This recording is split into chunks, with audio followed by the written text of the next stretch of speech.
what I'm interested in looking at now is the new, what I think is a new wave of international education activity in U.S. schools. A new wave. I don't mean a tidal wave, but something more than a ripple. Its main indicators are a phenomenon over the last 5 to 10 years of public schools that insert the word international into their name. So there's one very near to the campus where I'm speaking now, an elementary school. There's a middle school not far. There's a high school across town, and this is happening in lots of communities around the U.S. The Asia Society has a network of international high schools. So they are public schools, some of them are charter schools. My question is, what's going on? What's it mean? What are the meanings of the new wave of international education in U.S. schools?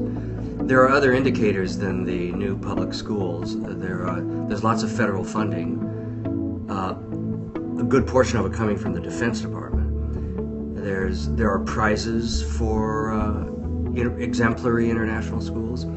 There's an International Education Week every November. There are themed issues of journals. So there's a number of indicators afloat in this wave to indicate that there's something going on in what is otherwise a very old movement, probably as old as schools, is the movement toward international education. But what's going on in this new wave? That's basically my question. So I've collected 3 or 4 data sets. 4 if you include the interviews with adolescents. But I also have a set of interviews with activists in the new movement, people who are advising these new international schools, which, as I mentioned, are public schools. I have observations in a set of the new schools.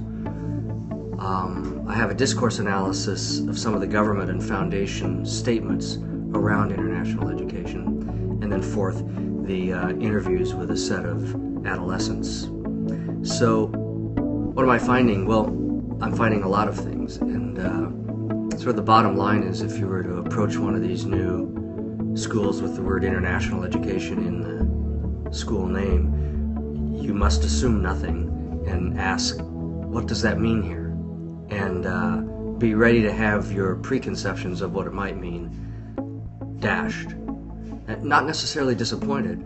It all depends on what you want international education to mean, but it's meaning a great variety of things, a jumble of things, a farrago of things. Most surprisingly to me is that it contains a healthy dose of good old nationalism. So, schools everywhere are created by nations to serve national purposes. So when you hear of a government-sponsored international education movement, first thing you want to do is be somewhat skeptical of what that could mean, and most likely what it would mean is a continuation of nationalistic education under a different name. And I think there's a good dose of that in the new movement.